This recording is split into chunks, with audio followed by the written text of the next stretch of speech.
Good afternoon, everyone. This is Cantor Penny Kessler at the United Jewish Center, and I am honored and delighted to have you all here this afternoon to welcome Judith Altmann, a renowned speaker, a Holocaust survivor, who is going to talk to us today about some of her stories.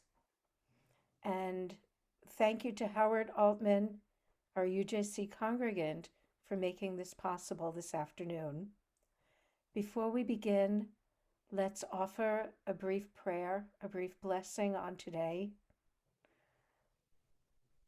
Baruch atah Adonai Eloheinu melech haolam, shehechianu v'kiyamanu v'higianu lazman hazeh. Praised are you, Adonai, our God, who has brought us to this day, allowed this remarkable woman the opportunity to be here with us and for us to learn from her wisdom. And let us say, Amen. Howard, I turn it over to you. Okay, well, thank you for your kind words.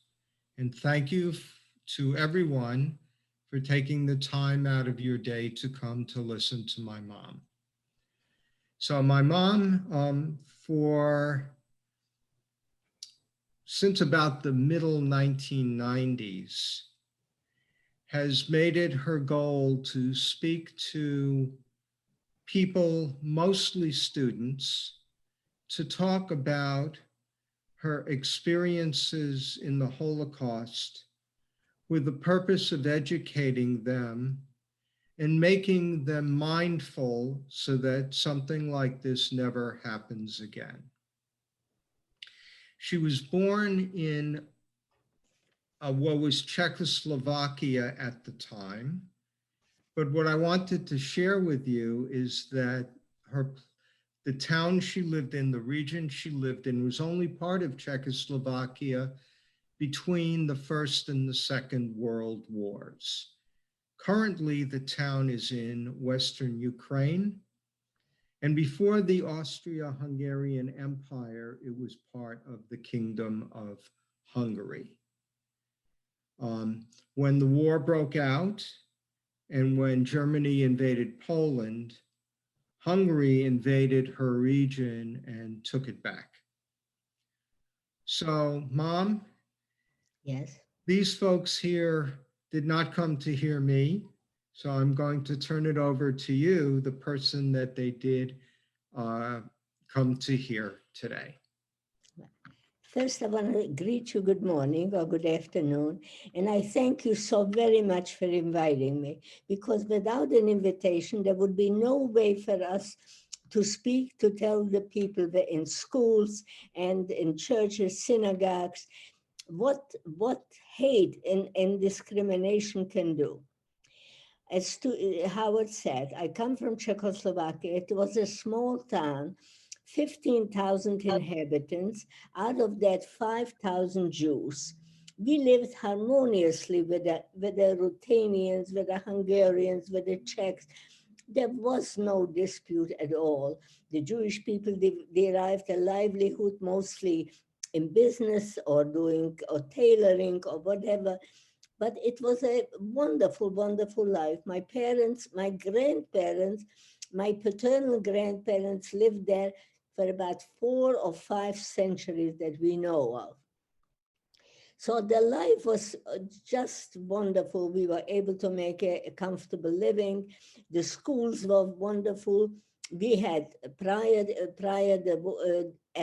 the First War, we had Czech schools. Prior to that, there were Hungarian and German schools. We lived wonderful, and unfortunately that ended. When Hitler came to Czechoslovakia in 1939, our life has changed drastically. First, he said he only wanted the Sudeten part. Then he just marched in and occupied the whole territory. But the part that I lived, that belonged to Hungary, as Howard said, and they gave that over to Hungary. And Hungary was a Nazi regime as well. So after the occupation, our life has changed drastically. we Jewish people no longer could have a business. My father had a general store. They put in a commissar, and the proceeds were going to the government. We could still stay in our house for a while, but there were times where we had to leave the house because the Hungarian and the German troops were going close to the border, because Jasina was bordering Poland, and they were marching first to Poland and then further. And life has changed drastically. We had curfews. We could not be on the street at a certain time. We had we could not take a train. I come from a family of 6 children. My oldest sister lived in the same town as we did, and she had 2 children, a 70-year-old boy and I 14 years old daughter. I was 14 when we were occupied. We no longer could go to school. Jewish children could no longer go to school. They took away my father's store. They put in a commissar. They confiscated whatever they could. They just came in, didn't ask questions, and just took it. But we were still at home, unlike what happened in other parts of the European countries. When Hitler occupied the town, what he did, he took all the people, put them in a ghetto, and from there further to concentration camp, to exterminating camps. But in the part of the Carpathian Mountains, he left the Jewish people yet in their homes. But every day different rumors. Today they're taking away the older people. Today yes, every Jewish man from 18 to 45 was taken to slave labor camp. Most of them never returned. Later on, they threatened. Now they're taking young girls. They're taking older women. Every day different fears, different threats. But we were still at home, of course. We had a lot of cows and horses. We had a store and a farm as well. So we still had, they took everything away, but they left us 1 cow so that we have some nutrition, milk or anything. Out of the 6 children that we were, my older sister, as I said, lived in my town. My next sister-in-law lived in Poland, but she was very close to the border because Jasina was close to the Polish border. She was about an hour by train from our home. And as long as we were home, my mother tried to send some butter, some cheese, something to my sister. With a peasant, we paid him and he went there. But that too ended. One day he came back. He said to my mother, I regret very much. I could not deliver the food to Charlotte, but I witnessed her execution.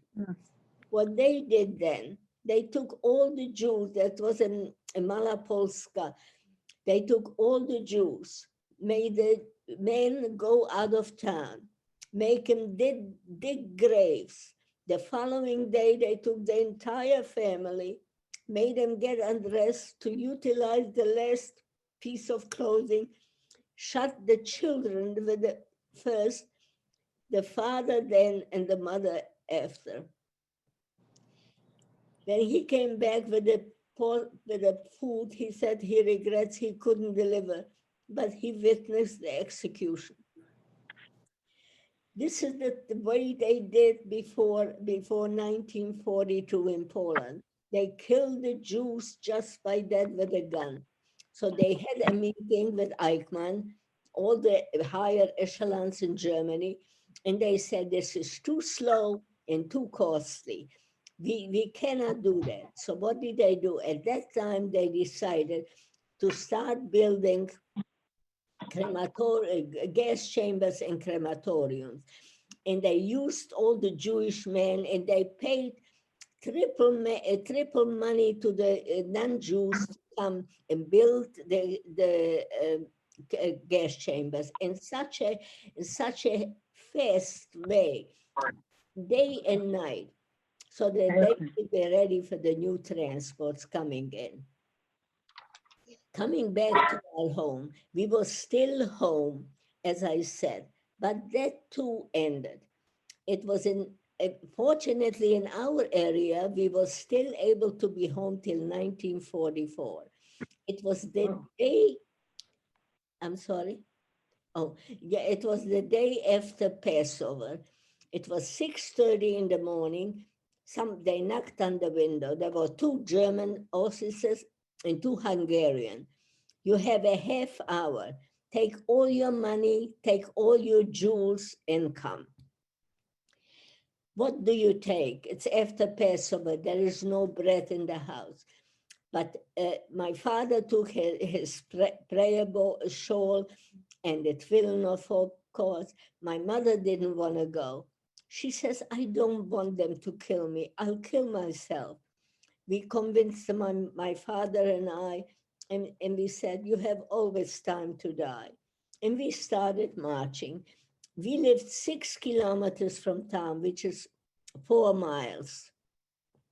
And we started marching. All the Jews that when they came to prepare us, they were ready to wait outside. And we came to town and we were told to walk up to the cemetery.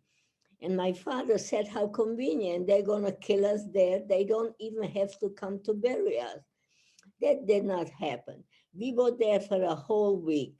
And no, it was snowing, raining. We were sitting on the graves. They allowed one person to go home to bring more money and more jewels. It's going to help us. My mother didn't want to go, so I went. At this Here she point, is. everything in our house was already taken. All right, Mrs. Altmann, please continue. I apologize. So where was I? Okay, so we were taken to Matisoko. That was a ghetto. We were there for 6 weeks, thousands of people, but still together with our parents. And one morning in Matisoko, they said, we all have to go to the railroad. All of us had only a little bit of food, take it along. We came to the railroad and there were cattle cars. I'm sure that you know what a cattle car looks like. They put in 72 to 80 people in a cattle car. We were like sardines. We could just stand there. And they closed the door with an iron bar. We waited till the following morning and they started moving. It was choking because there was just a little tiny window on top of the cattle car. We could stand. We tried that our parents should be able to sit down only if somebody died. We find 4.5 days we took from Atisoko to go to our destination. Many people died. There were many bodies. They stopped to throw out the bodies. There was no water. The children were screaming. They're thirsty. They're hungry. It was maybe women were giving birth. This was the hardest thing in our cabin. A woman was giving birth and the baby was crying. And the Germans said, if any noise and screaming will happen, we take all of you out and shoot you on the spot. We finally arrived to our destination.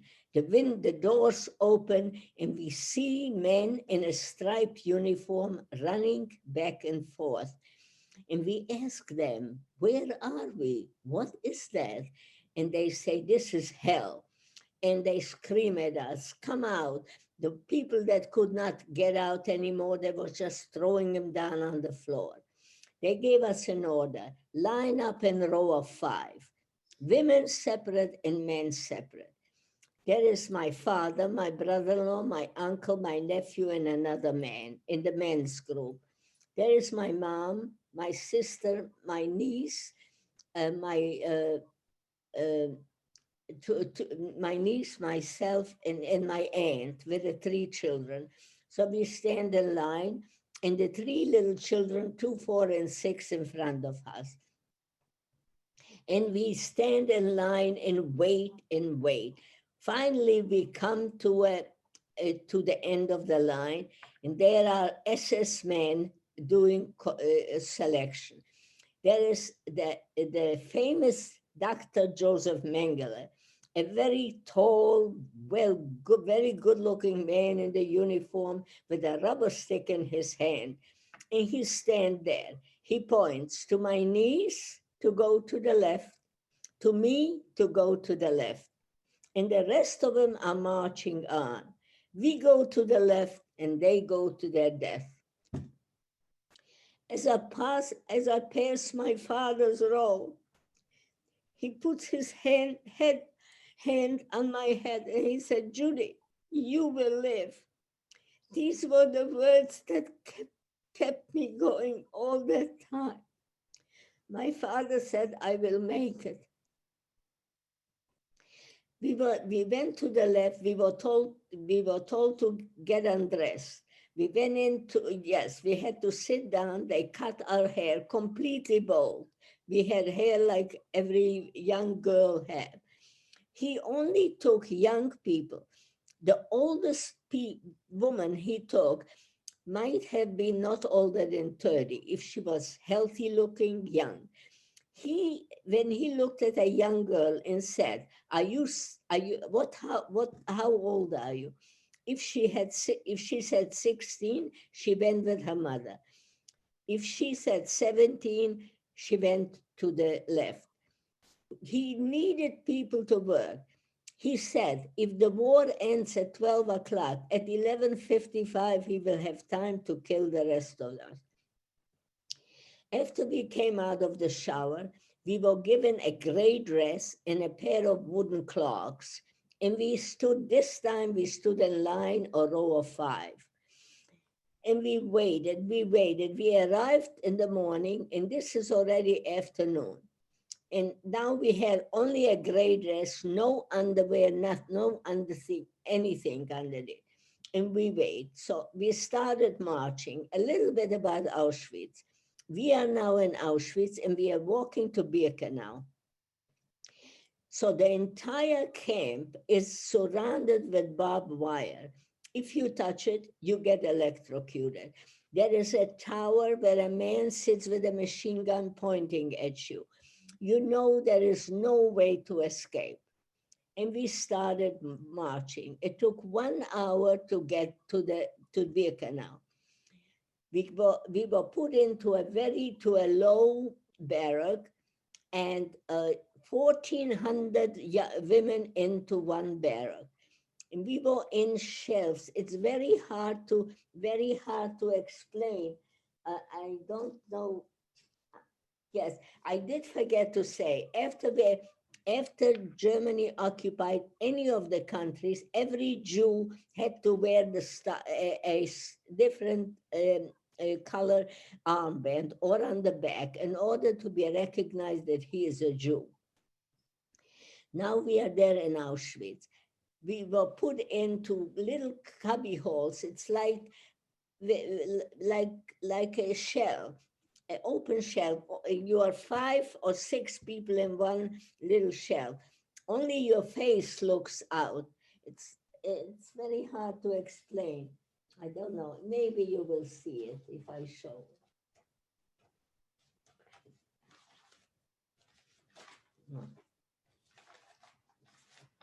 Can you see that? Okay. Anyway, so 10 or 12 women and that. So now we are there all day. So they gave us a little bit of black water that day and nothing else. In the morning, we got to go out to call, roll call. We stand a row of 5 and we stand for hours. They counting us and counting. Where did she go? She died. So we dragged the body out to show her. Or many of the young women, girls, mostly young girls, he picked only healthy young people. Many, they went crazy. In the middle of the night, they screamed, they took them away. So we stood online for hours, and Dr. Joseph Mengele came every single day to look. So we stand in line. If you look pale, he'll take you out. If he sees two sisters or mother and daughter, he will take one out. So constantly the mothers didn't stay next to the sister. My niece looked different, but I still told her, stay away from me. Don't stay close to me. And that's how it was every day.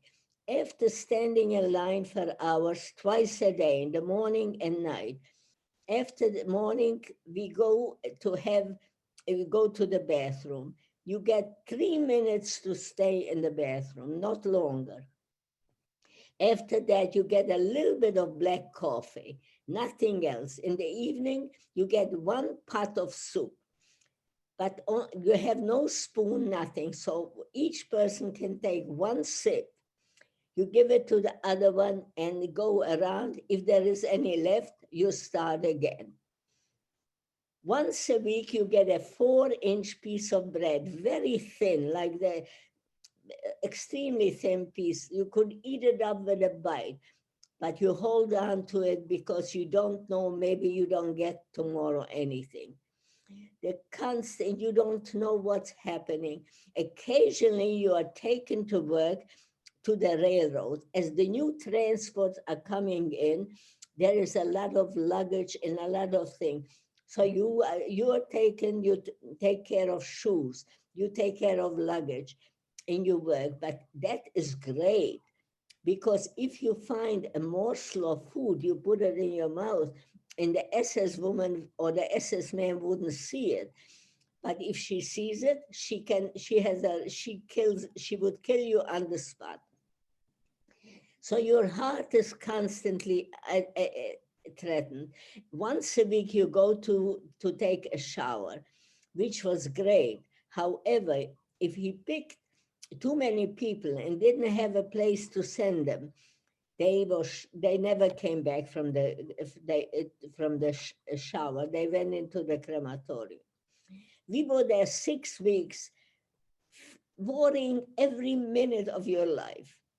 The smell from the crematoriums where the people were burning. We asked the girls that were there before, what is that horrible smell? And they said, these are your parents burning. It was just a horrible, horrible way. In fact, there were girls among us, some of them composed some songs, which I usually tell the students about it. So we were there 6 weeks. Once we were taken to the railroad, this time we didn't go back to the barracks anymore, but we were put in a regular train. And we were going to West Germany, to a town of Gelsenkirchen. There, when we got out, it was late at night. We walked about an hour, and we were put into tents. There, we were worked outside.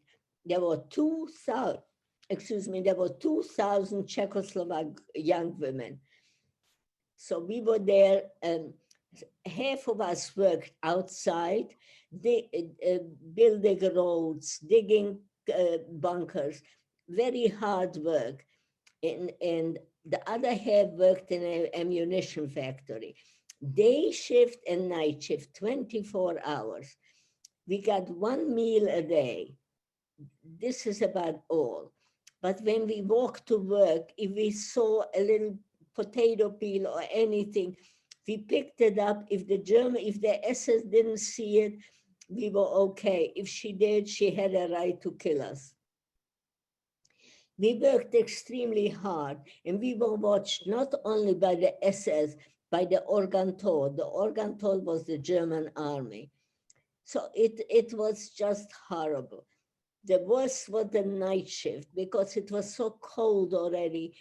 And we had, our shoes were getting already, the lucky ones got shoes. Some of them got just wooden clogs. We were there for 6 weeks in Auschwitz. After that, oh, now we are going to in Gelsenkirchen. That's where we work. After that, we were taken, a group of us from the 2000 to Essen. There we worked strictly in the ammunition factory, which was great because at least there was shelter.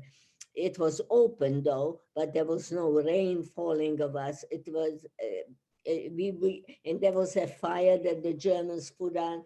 Sometimes they let us warm our hands. But what happened there, I worked with ammunition, with heavy pieces of iron. I had to put in the oven, and then when it got hot, I took it out. And a piece of iron, when it wasn't hot, fell on my left wrist and it broke.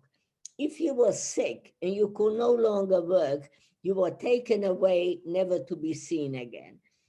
So I said goodbye to my niece and to all my relatives, and I waited. In the middle of the night, somebody taps me on the shoulder. And this is SS woman, Erika. And I said to her, is it time to go? She said, don't ask questions. She took me to the hospital to put a cast on the broken arm. I said, do I need a cast? I'm being sent back to Auschwitz. She said, don't ask questions. After we came back to the barrack, the Obersturmführer, the head of the SS that was our leader, why is she here? She's got to go back to Auschwitz. So Erika said to her, we cannot, it isn't advisable to take her away. She speaks many languages. If the work has to be done, and the officer tells the Hungarian girl, the Russian girl, the Czech girl, who doesn't speak German, she wouldn't understand. So keep her till as long as you need her. So I was able to stay in camp. Fortunately, I had to go to work with a broken arm, which was fine. We did that. After 6 weeks, they took off the cast, but we were at that point, we had lice all over our body. Since we left Auschwitz, we never had any water, only enough water to drink. They gave us that much water, and we saved up that water. First we saved it to wash our face, and then we saved enough to borrow from other girls to wash that one dress that we had. Anyway, to dry the dress, we put it wet on the floor of the cabin, and with the heat, we hope to dry it for the next morning to be able to wear it to work. We were there for the longest time. Then we were transferred to another camp, and there we worked till many, many more months outside, predominantly outside, which was in 2010, I went back to that camp and I met some women. And when I passed by, I saw there that there was a little grave, and there was the name of a friend of mine, Traubova, who went to school with me.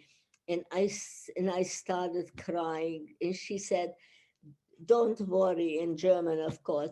She says, I will come here every year and I will put a light for your friend Traubova, because she was there and somebody buried her. Probably she wasn't dead yet before they asked her the name. But that was due to a bomb. A bomb fell, and there were about half of our girls were killed. But there was one German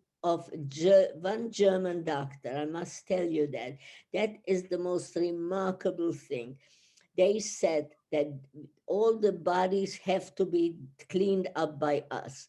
So we carry the bodies and have a mass grave there. But there was a German man, and he said there is still one girl that is breathing.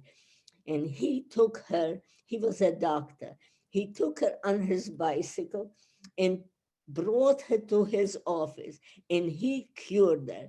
And the SS knew about it, so they came after every a few weeks and say, is she ready? Because we need her for work. He said, no, she has another injury in the other leg. She cannot walk yet. And he broke her other leg in order, this is a girl from my hometown, and worked on her to keep her alive. So there was some Germans that had a little guts and heart to help someone. Anyway, we were still there. After Essen, we were, after Gelsenkirchen, we went to Essen. And from Essen, at one time, we were ready to go on the death march. Now, that was definitely the death march. In what way? Because we had to walk many, many miles from Essen to Bergen-Belsen. I don't remember, I don't know exactly how many miles there is, days and night. So how do we do? What do we do? What happened? We march. And if a mother and daughter was there, and one could no longer walk, and she just lie down to die, the daughter didn't want to leave her, or vice versa. So what we had to do is drag the one that was still alive and could walk, hoping that we can save her life. That was a very, very hard work. And as we walked, sometimes the German would throw us a little piece of bread. But most of the time we had nothing to eat. When we found a little grass, we took that. It was a horrible, horrible way of till we arrived in Bergen-Belsen. We came into Bergen-Belsen, Howard was there with me in what year, I don't remember exactly. We were there and I showed him where we came in. There were bodies, dead bodies all over, on the floor, everywhere. Some of them were dead, some of them were barely still breathing. And you are mostly adults. You would not believe it, that people had to be cannibalists. Some of it, I could not believe that that happened.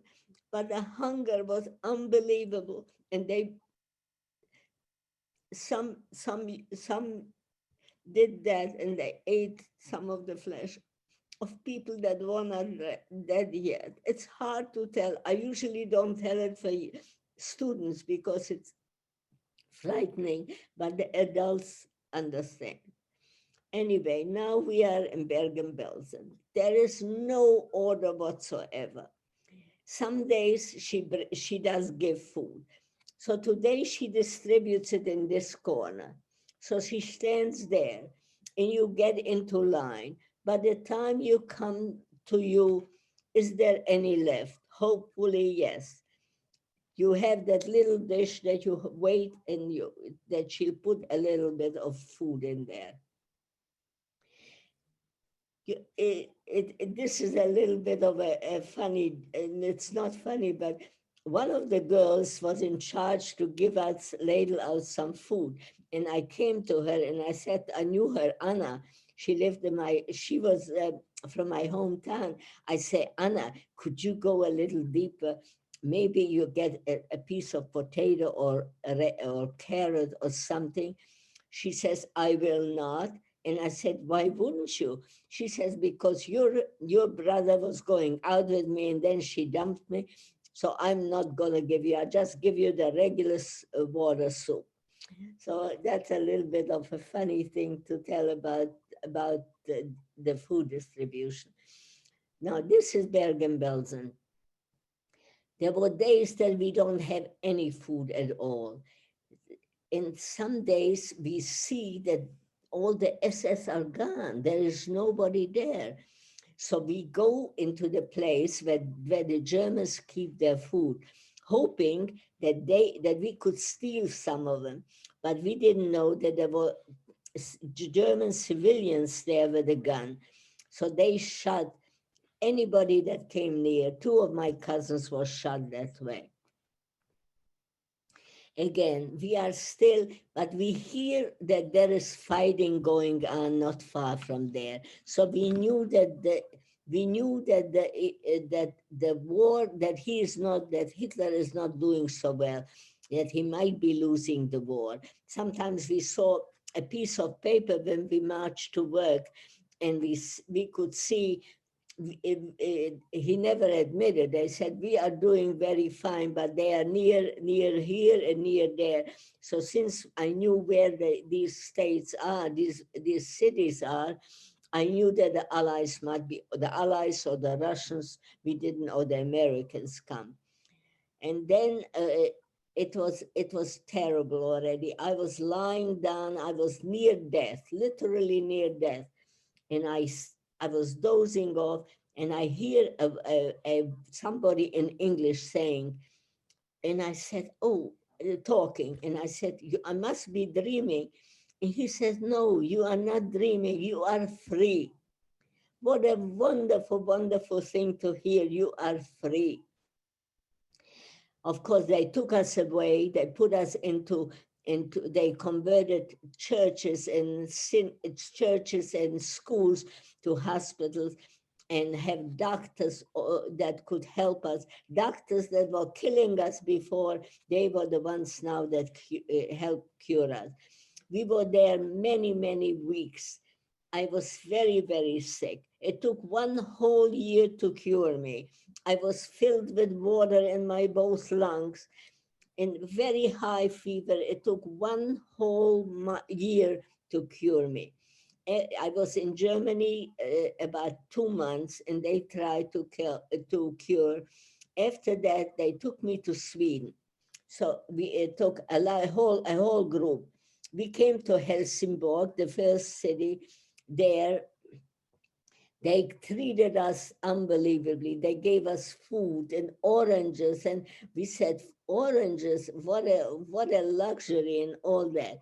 Then they took us to Göteborg. My camp was Göteborg. Some went to Stockholm. They're all over Germany, all over Sweden were the camps. And some people that recovered sooner, they were able to go to work. One of my cousins, she worked in a small town, and she stayed there. She stayed in Sweden several years. I was in Sweden as well for 4 years. I was 1 whole year practically in the hospital, in and out, and then when I was out, I was able to go to school and learn the language. So that helped me as well. After many, many months there, I had to, yes, it took me a long time to contact my family in America. And finally, I was able to get in touch with him. My uncle had a friend who came to Sweden, and he came to visit me. And he gave me some money so that I could get better food and all that. After 4 years actually in Sweden, I was able to come to the United States. Since I had a brother here and I had a grandmother and uncles and aunts, I was able to come to America. And nobody appreciates this country of ours like we survivors do, because we know what not having freedom is and what it means. So when I came to America, of course, I had here my uncle, one uncle was still alive, my grandmother was still alive, and when I came to visit her, oh, she said, Risa, you are here. She thought it was my mom, and I let her believe that. I didn't tell her anything. She was already way in the 90s. And I came to America. I knew, the lucky thing is I knew the language, so much easy for me to get a job. I had one brother living here, and he lived in the Bronx in New York. So I stayed with him. And subsequently, I was able to get a furnished room. I met my husband, who unfortunately is not here with me anymore. And we have 2 sons, Howard, as you know him, and Stephen. and they both are married with their lovely wives and grandchildren. I have two granddaughters, one from Howard and one from Stephen. And nobody appreciates this country as much as we do. And I have so many stories, but I would like to hear some questions from you. I'm sure that you have questions that I will be very glad to answer.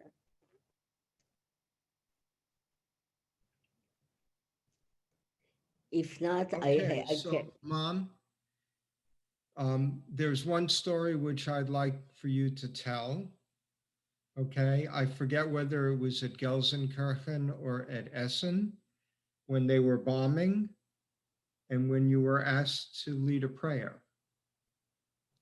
Do you remember that? Could you share that with everyone?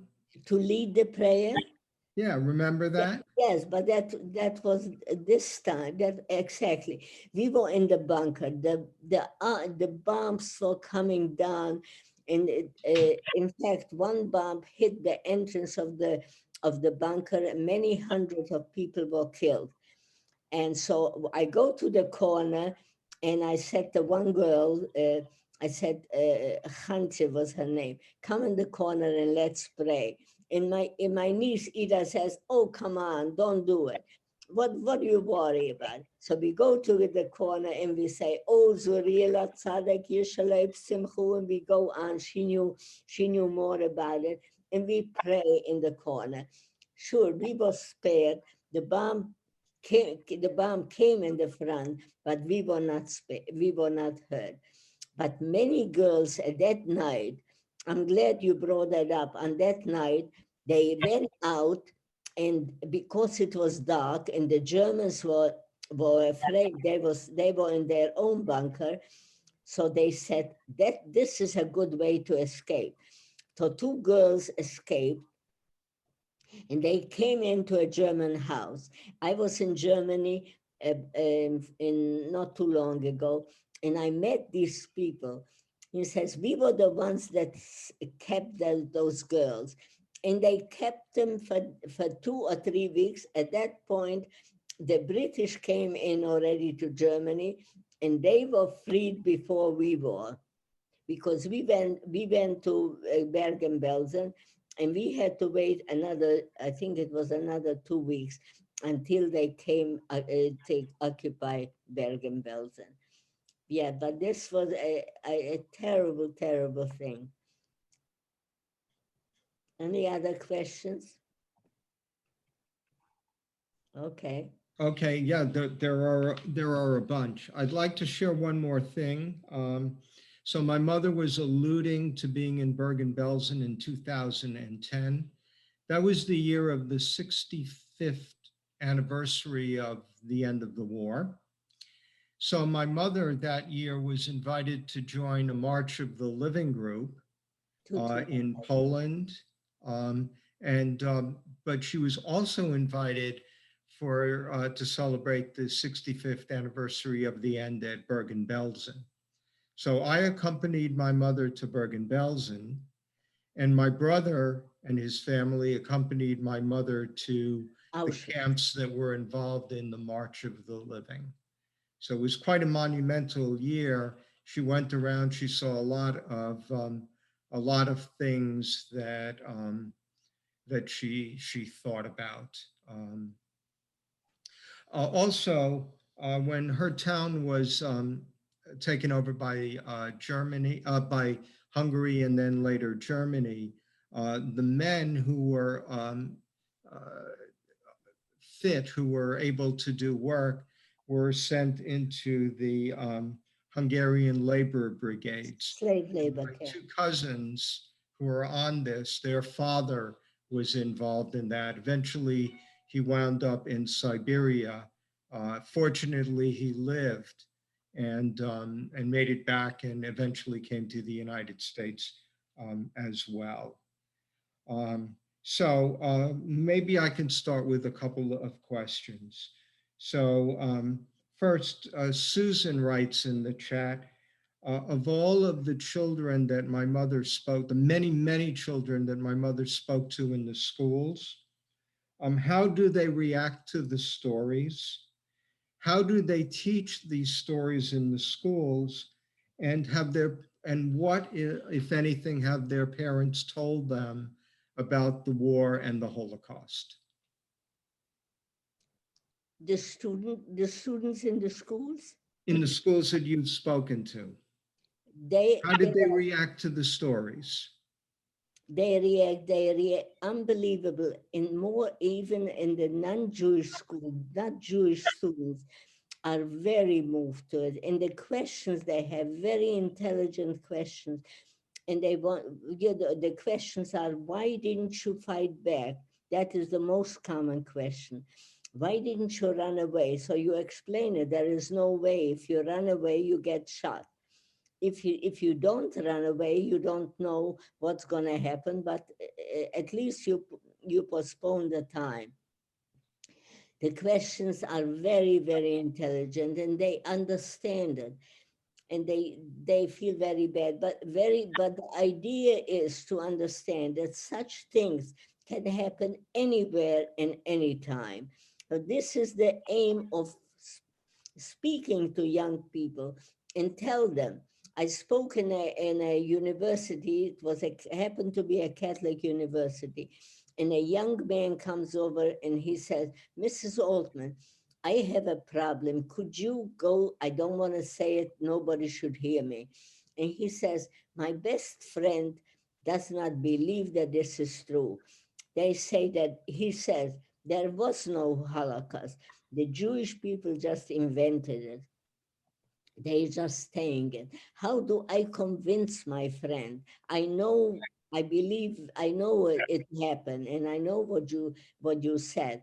How do I believe him?" So I told him, get him a book by Elie Wiesel, get him a book by Primo Levi, and gently tell him to try to listen to all these and read these books, and he will see that this thing can happen anywhere. He says, "My parents say that would never, they just inventing it. It's not true, a denier." And that happens, unfortunately, here now and then again. And that's why it is so very important that our youth should be educated, and our own Jewish children should, and they should know. Many of the Jewish students, when I speak to them in the middle school, in the high school, when they are ready to go to university, they say, "How should I tell them?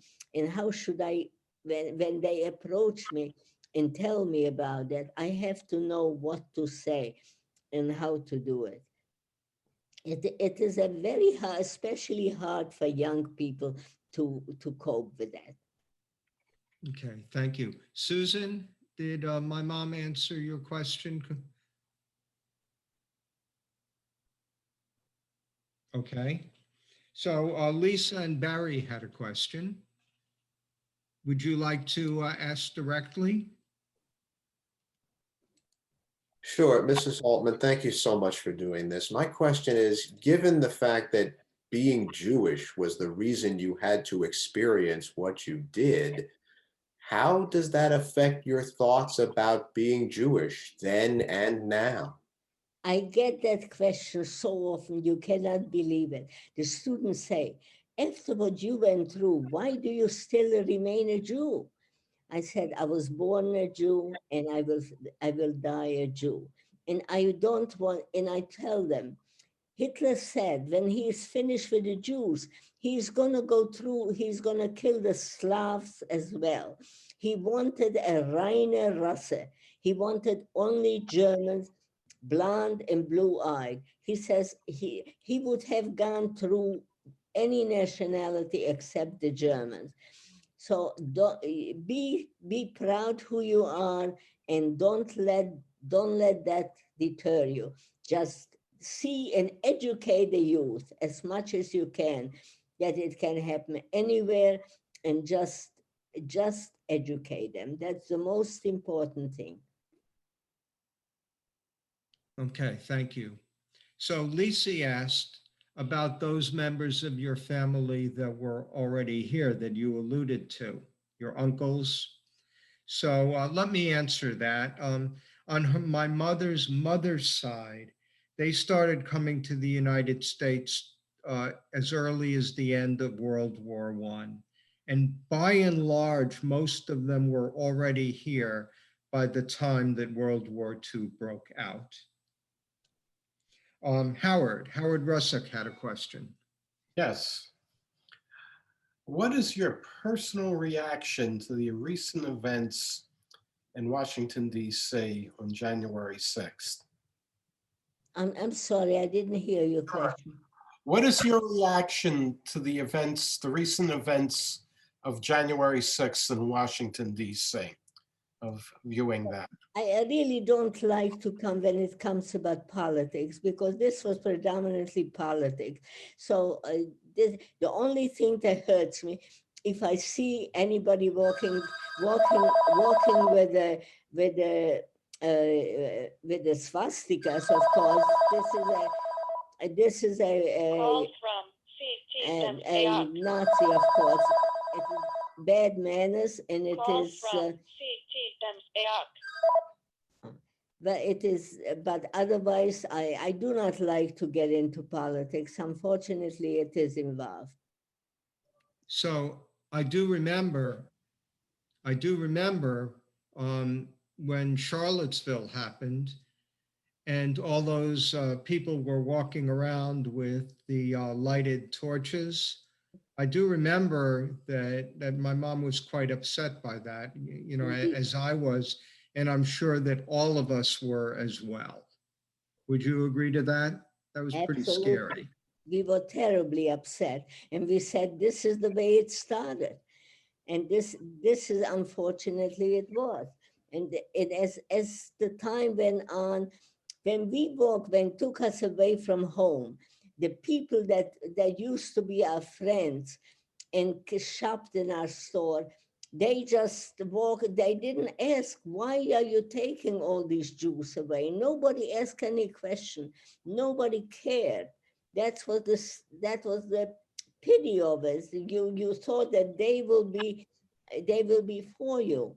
In the contrary, there was one, you see, we were in the Carpathian Mountains. In the Carpatho-Ruthenian, they wanted to have their own regime. So what they did, for one day, there was a day that they had certain Jews were going to kill. They felt, because they maybe had a little more than the average, that they will kill them. And my mother, unfortunately, was one of them. They didn't take my father, because when somebody came into the store and they said, I want 20 kilo flour because my kids are hungry, he gave it to them. And my mother said, you can't do business on an emotional basis. So she asked for the money. So anyway, they had a certain amount of Jews from the hometown, a few Rosenthal family and all that, and they had built guillotines in Yasina, and that they would hang those Jews. So there was one day that we were between regimes.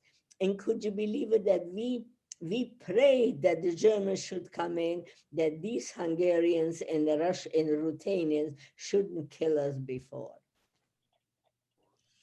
Okay. Mom, Brianna Shane has a question. Oh, hi, Mrs. Altmann. Thank you so much for sharing this story with us. It's unfortunate that so many of you are not here now to share this, but the ones that are still here, we really owe you a debt of gratitude for sharing it. It's not easy to speak about it. My question was, earlier when there was somebody had their speaker on with the split screen, I didn't quite hear everything. And I think that the part I missed was when your family was first taken away in the beginning, and they sent one person back to get jewelry and things out of the house. And then you went back, and I couldn't hear it, but I thought you said something about some people told you to hide your jewelry in food and things. And I didn't hear all that, but I also wanted to ask you, maybe you could have run away at that time. No. I just wanted to ask about that. I didn't hear it all. No, I told the girl, Dorothy, she was our maid. to take the jewels and Yeah. put it in a dough and bake a bread and bring it up to the cemetery because we didn't know where we are going from the cemetery. So we thought that with that jewelry we might bribe somebody and save our life. But we didn't know that where we were going, so there was no use. She didn't bring it. Hopefully, she was able to keep it for herself because they would have taken it away from us anyway. But we didn't know at that point from the cemetery where we are going. Yeah, but you could have run away then, couldn't you, when they sent you back to the house? I thought they said you volunteered to go back to your house. I just didn't know if you had a chance to escape. I'm sorry, Howard, could you tell me louder? Did she have, I'm not sure. There was something about when you went back to your house, yeah. why couldn't you run away? Is that Oh, essentially that it? was that was impossible because Mm. a mother of my friend, she did that. She ran away and she was shot in the back of Oh. her. The kids couldn't even pick her up and bury her. You couldn't have done that. No. You cannot imagine. You were watched everywhere, and the police was there all with a gun, every one of them. And it's still you wanted to stay together. You, as long as you were staying with the parents, you thought that you are saving them, you are helping them. Yeah, you wanted to help your parents. I like your heart behind you with the tile. Right, Brenda, thank you so much for your question. Yes. You're Someone, Alan asks, have you encountered Holocaust deniers? So I thought I heard a story, but I'm not sure. From you. have I encountered Holocaust deniers. oh well, many they question, of course, are you sure? How come you didn't fight back or anything like that? So I explain it to them. But actually, when they hear my story, they do not question it. Maybe behind my back they do, but usually when they hear it, they do not question it, and they know. Some of them they were interviewing last year some young women, and they didn't know anything about a camp or Auschwitz. They never heard anything of the town. People don't read about it, about somebody else's woes. That's why it's so important to go to the schools and educate the students and let them read as much as they can about. So what I want to say at this point is I want to remind my mom that for all of the work she's done to speak to students over all these years, that I think it was 2015, Fordham University gave her an honorary doctorate degree, Doctor of Humane Letters. So my mom is Dr. Mom. Dr. Mom, yes. So, and I still feel, even at the age of my 97, it isn't, I'm not doing enough. And I hope I can do more.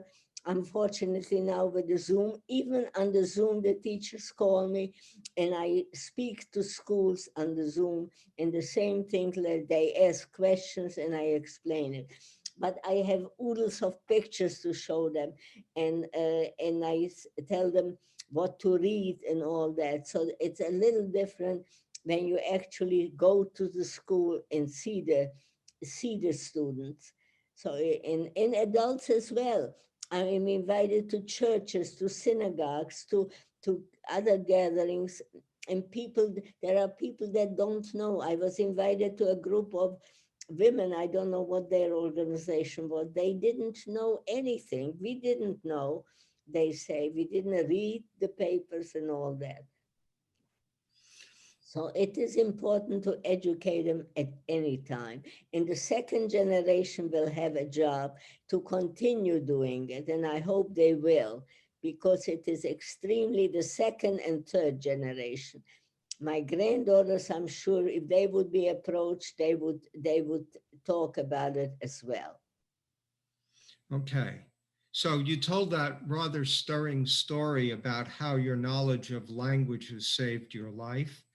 Yes. So Brian wanted to know, how did you go about learning all those languages? I think there were what, about 8 of them? By now, at 7 definitely fluently. Anyway, my father believed in education a lot. So we had a German teacher practically living in us. She started off with my older sister and down to me. So I was the 6th, and she taught us German. So, of course, Yiddish was, my father spoke Yiddish at home. My mother spoke Hungarian, so I spoke that language as well. Czech was the Czech schools, of course. And Russian we learned in school as well. So naturally, then I learned German. I was fluent in me, just like Czech, and Yiddish, of course. And then, of course, in Sweden, I learned another language, Swedish, and so it helped me in a way. It's really saved my life, because had Erica not in helped me, that we need her because of the languages, I would have being sent away because of my broken arm. So when I speak in schools, I ask them, learn all the languages, or it doesn't have to be necessarily language. Learn what you can and what you like. Maybe you will be a scientist or whatever, but study all the best you can, because nobody can take the education away from you. Many of us that survived because they were able to do something else. Even in the camps, they, like, let's say somebody said, oh, he was a tailor. All right, so the SS man used them. Oh, so he can make uniforms, so he can do that. So whatever you feel like doing, do it well, learn it well. For you, you will use it as your career. And in our case, we saved our life. It was a way of saving our life. Yes. And the second part of the question is, um, what's the status of your language knowledge now? And I'd like to answer that one. It is still there. Okay. One of the projects my mom is doing right now is we have some letters from family members in Europe during the war who wrote to relatives in the United States. And we're in the process slowly of translating them into English. So I see one more question. And the question is, how did all that has happened to you shape your going forward into life, into your life? I get that question very, very often. The first question in that same respect is, how do you cope with hate vis-a-vis the Germans? I tell them that hate only hurts you. It doesn't hurt the hated one. He or she doesn't know that you hate it, but you walk around with a pain in your pit, that how would I reciprocate to what they did to me? They killed my parents. They took my youth away. How do I do it? That only hurts you. So you change. You think positive. You say, what can I do? I was so fortunate to survive. How do I make the best out of my life? So I didn't dwell upon the hate. I dwelled upon, I'm in a free country. I make the best out of it.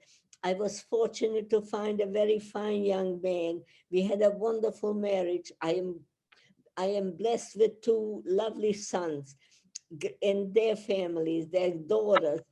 How much luckier can a human being be? So I have a positive outlook, and that is very important in life. If you go around and say, oh, why did it happen to me? Why was I the one? It's gone. That's gone. do the best you can and have a happy outlook, and you will live a long life and you will have a happy life. And as old as I am, I still pray to God that I should be able to continue to visit schools and to talk to people. And thank you for the invitation such as this, that I can tell and tell people what hate and discrimination can do in the world. Okay, so no more questions. So Mom, I want to, on behalf of everyone who has attended today, I'd like to thank you for coming to speak with us. I know that this has been, that the UJC has been after you for a long time to get you to do this. I thank you Okay. all for inviting me, because it is my pleasure to invite you, especially in my son's congregation, which are very proud of him. So, Mrs. Altman, thank you, and Howard Altman and Howard Russick, who work together with our continuing education program, and all the others that are here this afternoon, that work with the UJC continuing ed program. Thank you for making this happen. Mrs. Altman, we are so blessed to see you, to learn from you, because it is now our obligation, it is our responsibility now to take your stories and bring them to our generation and future generations, because we are now responsible for keeping those memories alive for the future. And our prayer for you is, may you go Michael L'Chael, from strength to strength.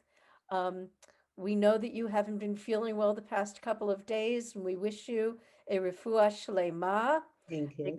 complete recovery. And thank you very, very much. We are blessed to have you here. Friends, if you are looking for the recording, I will be working with our tech people, Neil Friedman and Barry Abrams, to put the recording up on the United Jewish Center YouTube channel, and we will let you know when that has happened. Thank you all very, very much for being here. Howard Russick, would Yes. you like to close us out, please? Thank you very much. I just want to thank you all for coming. We've got at least one event every month, at least through May. This Thursday, Cantor at 7 p.m., Cantor Kessler is going to show us how to bake challah. If you would like to see that, let me on February 16th, 17th at 7 p.m., we've got the Three Amigos, which is a rabbi, a priest, and a Muslim imam speaking, having a conversation about topics relevant to all of us. And I won't give you the rest of it. There's an event in February, March, April, and they will be on the UJC website. So, keep watching. And there's more things coming. And I want to thank Mrs. Altman personally today as well. Yes. And I suppose we can. Thank you very much, Mrs. Altman. Thank you. For the 120. God bless you. God bless you. Thank you very much. And I think we can end the session. Am I correct? I think so. Everybody, please stay safe, stay healthy, and be well. Okay. Thank you so much. Thank you. Thank you, Howard, too. Thank you, Stay Howard. safe, Mrs. Altman.